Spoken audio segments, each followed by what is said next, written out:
Hello friends, welcome to this video series in which I am going to discuss in detail about the truth of rebirth and why it matters for Buddhist practice.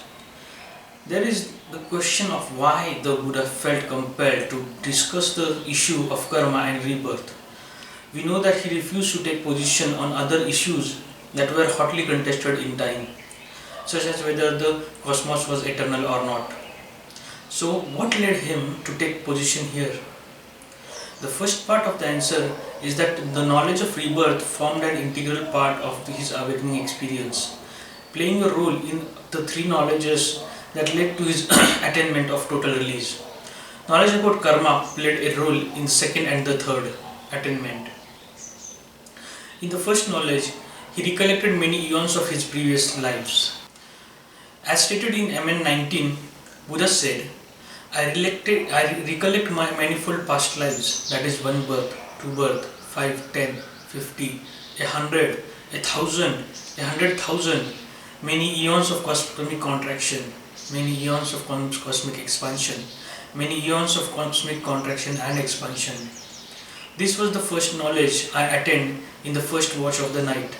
Ignorance was destroyed, knowledge arose, darkness was destroyed, light arose, as happens in one who is heedful, ardent and resolute.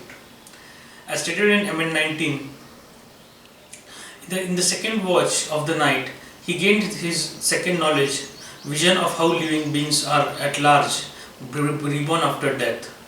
He said, I directed it to the knowledge of passing away.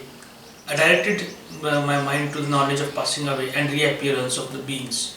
I saw, by means of the divine eye, purified and surpassing the human, beings passing away and reappearing, and I discern how they are inferior and superior, beautiful and ugly, fortunate and unfortunate, in accordance with their karma. In the third knowledge of the night, the Buddha took the insights gained from the second knowledge on the macro level of experience, concerning the role of karma and views in shaping events throughout the cosmos over time, and applied them to the micro level, that is, events immediately present in his own mind. He found that the same causal pattern operated on both levels. This was one of the most important insights leading to his awakening. He investigated the micro level event further to discover which intentions and views might lead to end of intentions and end of views, and so an end to the rebirth. And he discovered his answer in views that were expressed in terms of the Four Noble Truths about stress. As stated in MN 19, I discerned as it had come to be that this is stress, this is the origination of stress, this is the cessation of stress, and this is the way leading to the cessation of stress. In this way, the ending of birth realized through the third knowledge affirmed the truth of the first two knowledges. By empowering the right view that leads to action that put to end of the birth, the third knowledge showed that the act of intention is what fuels the process of repeated birth to begin with. This means that knowledge about rebirth and its connection with action was an integral part of the knowledge that precipitated and followed his full release. Still, the fact that his awakening included knowledge about rebirth doesn't fully explain why, when he began teaching, he addressed the topic. After all, on his own testimony, there were many other things he learned in the course of his awakening that he didn't see fit to include in this teaching because they weren't conducive to leading his listeners to their own release. He limited himself to teaching the Four Noble Truths because they are connected with the goal, relate to the rudiments of the holy life, and lead to disenchantment, to dispassion, to cessation, to calm, to direct knowledge, to self-awakening and to unbinding. This suggests that he saw an intimate connection between the topic of rebirth and the Four Noble Truths. And it turns out that when we examine these truths, we find that rebirth does play a prominent role in the understanding of stress that forms the first noble truth, in the understanding of cause of stress, craving and clinging that form the second noble truth, and in the transcendent right view that guides the path of practice to the end of stress, the fourth noble truth. It also plays a prominent role in the mundane level of right view that provides the context for understanding the meaning and purpose of the Four Noble Truths. To assert the efficacy of the action, the mundane right view makes the point that there is such a thing as karma and it actually engenders results. Because of the Four Noble Truths teach that suffering and stress are results of actions and can be brought to an end through actions, this understanding of actions is necessary to explain why the Four Noble Truths offer a realistic picture of what human being can do to bring suffering to an end. One reason the Buddha recommended conviction in rebirth as useful working hypothesis is that we have noted he had to teach that skillful human action was powerful and reliable enough to put an end to suffering, and his teaching on the consequence of skillful and unskillful action would be incomplete and therefore indefensible without reference to rebirth. This is because the distinction he draws between skillful and unskillful is based on the consequences of the actions. The working out of karma may be complex, but skillful actions always lead in direction of happiness and well-being.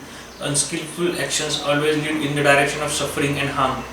This distinction provides not only the definition of these concepts, but also motivation for abandoning unskillful actions and developing skillful ones in their place. For people who have trouble assuming life after death, the consequences of actions that are visible in this lifetime might seem enough to engender heedfulness. However, the Buddha notes that misconduct often leads to rewards in the present life, and he heaps ridicule on those who insist that the results of good and bad action always appear in the here and now. To avoid the wrong view and the ridicule it deserves, the Buddha found it necessary to disclose his knowledge that there are lives after death, and he had to include the perspective not just one lifetime, but after death, but of many.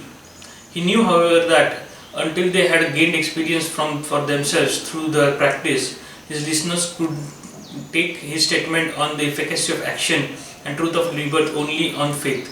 But faith for him was not an insistence that you knew what you couldn't really know, or that you accepted unreasonable ideas. It was admission of ignorance about issues for which you don't have empirical proof, combined with a willingness to adopt those assumptions needed to follow the path of happiness that seems reasonably likely to offer results. This is why simply stating "I don't know" is not an adequate response to the questions of rebirth and efficacy of karma. The attitude behind it may be honest on one level, but it's dishonest in thinking that this is all that needs to be said, for it ignores the fact that you have to make assumptions about possible results of your actions every time you act.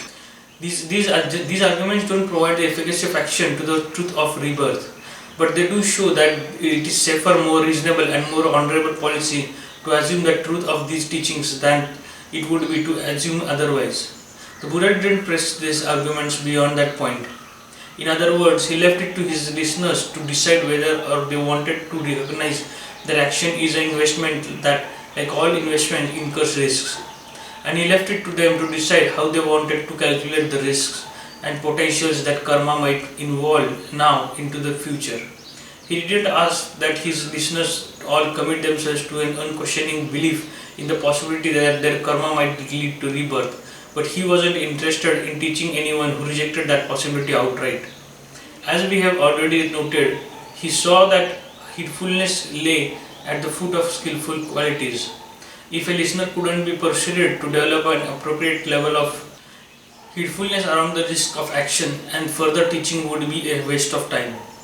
So, in conclusion, Buddha taught that the rebirth is literal, and having faith in the idea is skillful means on the path towards nirvana. If you found this video helpful, please like, share and subscribe to my channel. Also, don't forget to press the bell icon. Thank you very much.